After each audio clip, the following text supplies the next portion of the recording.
Good morning. 6 o'clock. It rains. No coffee. Sometimes life is a beach. Mais c'est pas grave, on s'adapte.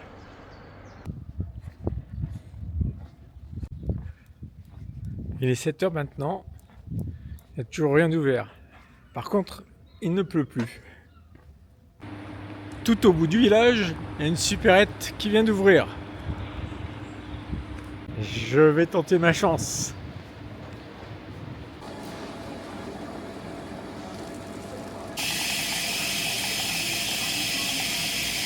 Pas trop d'endroits où se poser. Je retourne à Santa Fe.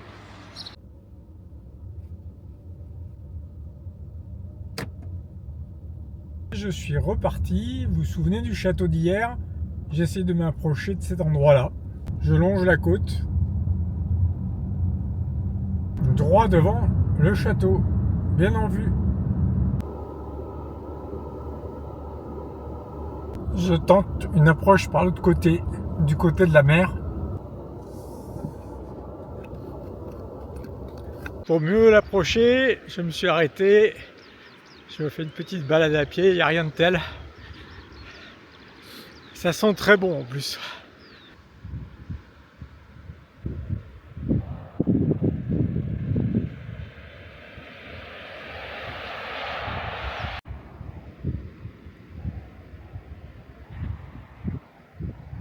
Sur la plage devant le château, il y a des blocs en béton peints. Ceux-là en Rubik's Cube. Et à gauche avec des initiales.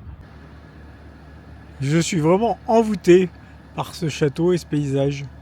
Une petite pluie a cassé l'envoûtement. Je reprends la route côtière. Prendre à gauche sur Radcliffe Road, B en 342.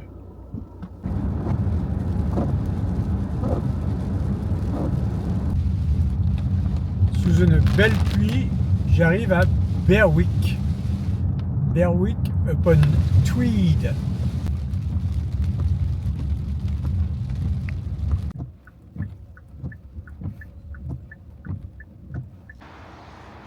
Je suis garé près du vieux pont qui enjambe la Tweed. Nous sommes dans une région lainière et le nom de cette rivière a donné le nom du tissu que vous connaissez sans doute, le tweed. La ville où je me situe est néanmoins plus maritime que lainière car nous sommes à l'embouchure de la Tweed. J'emprunte une petite ruelle pavée qui monte. Dans la grisaille du jour, de jolies façades colorées. Ça fait du bien à l'œil. La ruelle m'a mené à la Grande Rue et à l'église.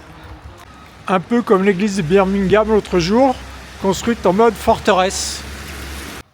Je suis maintenant une rue parallèle à la rivière qui va m'emmener à son embouchure. Au bout de la rue, il y a une petite arche et derrière, c'est la mer. Nous y voilà. Je m'approche de la jetée qui protège le port fluvial des dangers de la mer.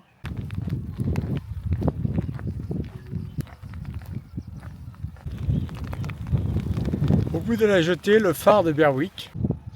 Je suis ici sur le Hengon Coast Path. Vous savez, celui qu'on avait pris à Brighton et qui fait tout le tour de l'Angleterre. Au dos du village, après la jetée, il y a une petite colline verdoyante.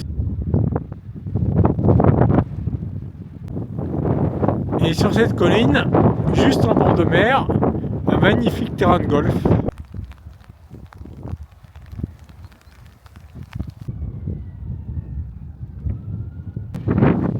Pas beaucoup de golfeurs néanmoins aujourd'hui. La ville également est protégée des assauts de la mer par un grand mur que je longe maintenant.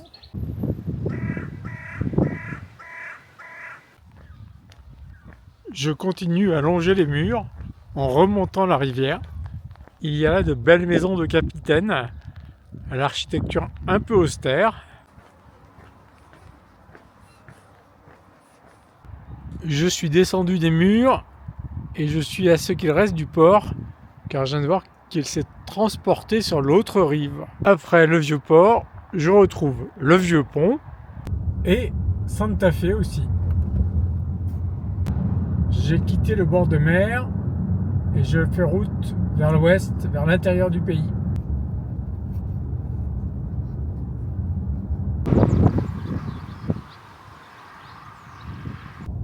Et voilà, à force de rouler vers le nord, je suis arrivé en Écosse.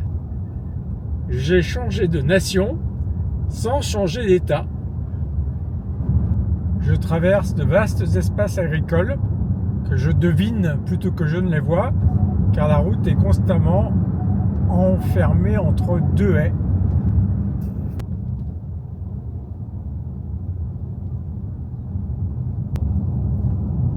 Je suis dans le comté du Berwickshire, bien que Berwick, où j'étais, soit une ville anglaise. Signe de frontière tourmentée, liée à une histoire tourmentée entre l'Angleterre et l'Écosse. Au Moyen-Âge, dès les Normands, entre les deux nations, c'est la guerre. L'Angleterre veut dominer l'Écosse. Les Écossais résistent. Mais en 1603, vous vous souvenez de James, qui était le roi d'Écosse, qui devient l'héritier de la couronne d'Angleterre. Donc en fait, les deux nations ont le même roi à ce moment-là. Et en 1707, c'est l'union des États. On passe de Kingdom of England à Kingdom of Great Britain. Malgré cette union, l'identité écossaise reste extrêmement forte. Et aujourd'hui, il y a même un ressentiment anti-anglais, en particulier à propos de la sortie de l'Europe. Le paysage a complètement changé maintenant, c'est très vallonné et au fond on voit même des petites montagnes. Je suis dans la petite ville de Selkirk.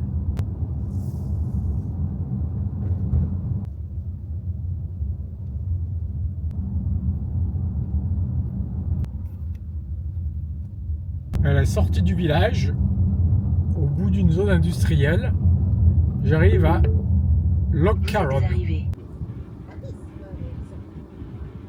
On a parlé de laine et d'identité écossaise. Allons voir là.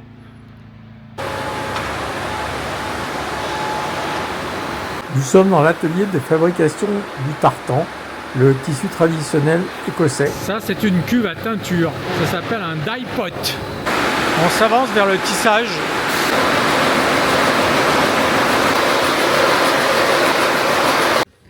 Ici, on a les stocks de tout ce qui est disponible. Ça, c'est l'échantillonnier.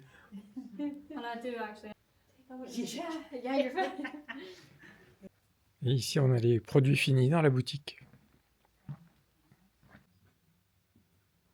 Je vous rassure, je ne me suis pas acheté de kit.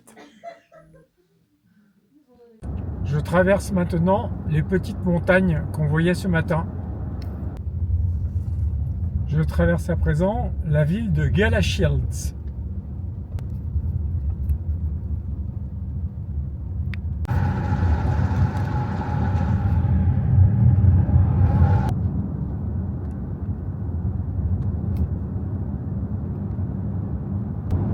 Pendant qu'on roule, je vous donne la réponse au petit jeu d'hier. Né en 1955 à Newcastle, Rowan Atkinson, ingénieur diplômé de l'université d'Oxford, a préféré endosser le costume d'humoriste. Il est surtout connu pour la création du personnage Mr Bean, pour lequel il dit s'être inspiré de Monsieur Hulot.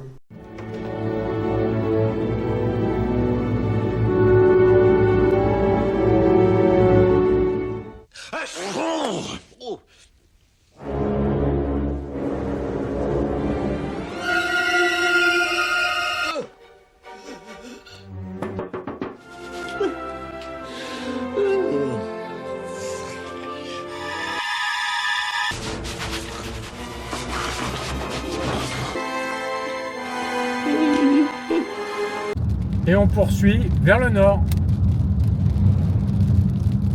Il est 17 h, j'arrive à Édimbourg.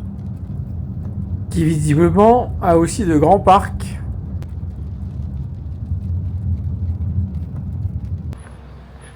Je profite d'une accalmie pour faire un petit tour dans la ville, juste pour prendre le pouls. Je vais y rester plusieurs jours. On structurera les visites demain. Bon, je suis crevé et le temps a l'air de se remettre au gris. Donc on va s'arrêter là pour aujourd'hui. Mais avant, je vais vous donner l'indice pour le personnage à trouver. C'est un acteur que l'on doit chercher ce soir et on peut dire de lui que c'est un sacré numéro. Mettez votre réponse dans les commentaires. Et c'est tout pour aujourd'hui. À demain. Bye bye.